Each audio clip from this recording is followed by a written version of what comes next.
இப்போ பார்க்குறது புதிதாக தொடங்கப்பட்ட தீர்த்தகிரி முருகர் டெம்பிள் தான் பார்க்குறோம்.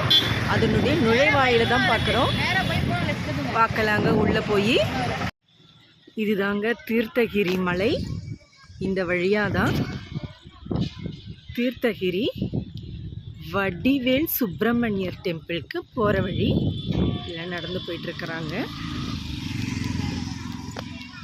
வேல் கோபுரம் தெரியுது, அதை தான் நம்ம பார்க்குறோம்.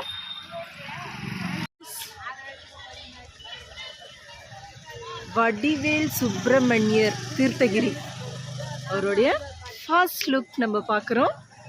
வாவ், வாங்க தொடர்ந்து போகலாம். உள்ள படி மேலே ஏறுறதுக்கான நுழைவாயில்.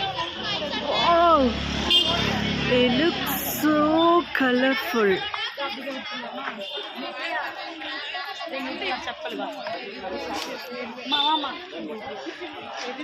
ரொம்ப ரொம்ப ரொம்ப ரொம்ப அருமையான வேலைப்பாடுபோடு அமைஞ்சிருக்குங்க. மேலே ஏற ஸ்டார்ட் பண்ணியாச்சு காய்ஸ். இயற்கை சூழ்ந்து மிகவும் அழகாகவும் ரம்யமாகவும் இருக்கு இந்த மலை ஏறுறது.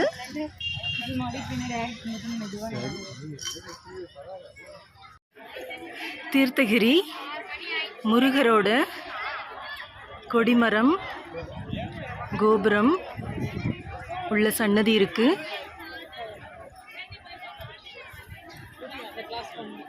இப்படி போனா முருகர் சிலை வரும்.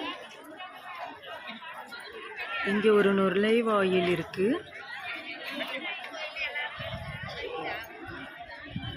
உள்ள போய் பார்க்கலாம்.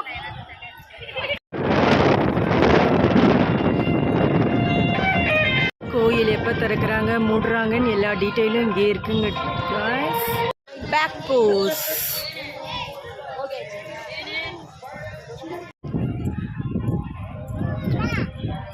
ஸ்லோப்லேயும் நடந்து போகலாம். அங்கே படிக்கட்டும் இருக்கு.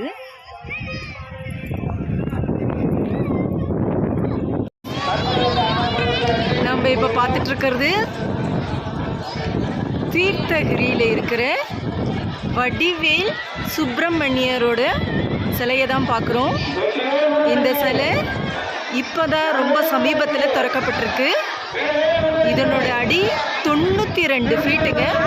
அதாவது உலகத்தின் 3வது மிகப்பெரிய முருகர் சிலை என்று அழைக்கப்படுகிறது.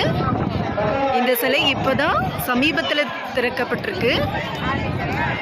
மிகவும் உயரமான சிலைன்னு நம்ம சேலத்தில் இருக்கிற முத்துமலை முருகரை சொல்லுவாங்க. 2வது இடத்தை பிடிக்கிறது மலேசியாவில் முதல்ல தொடங்கப்பட்ட 10 மலை முருகரை சொல்லுவாங்க. அவங்க 140 அடியும் முத்துமலை 140 அடியும் கொண்டு முதல் 2 இடங்கள் இருக்குது. இது 3வது உலகத்திலேயே மிகவும் உயரமான முருகர் சிலை என்று அழைக்கப்படுகுதுங்க. அதாவது பார்க்க அவ்வளவு அழகா இருக்கிறாருங்க, சொல்ல வார்த்தையே இல்லை. இது வேலூர் மாவட்டத்தில் தீர்த்தகிரி மலையில் அமைந்திருக்கு. காண கண்கோடி வேணுங்க. பாருங்க, நுழைவாயில் மலை சூழ்ந்த இடம். நம்ம சூரியன் மறைஞ்சிட்டு இருக்கிறாரு, சன்செட் ஆகுது. வா, ரம்யமான சூழ்நிலைங்க. மேகம் திரண்டு வந்துட்டு இருக்கு.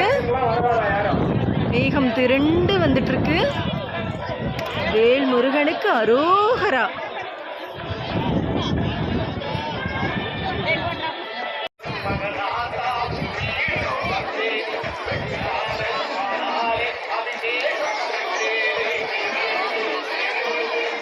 அன்னதானத்திற்கு நன்கொடை வழங்குபவர்கள் வழங்கலாம்.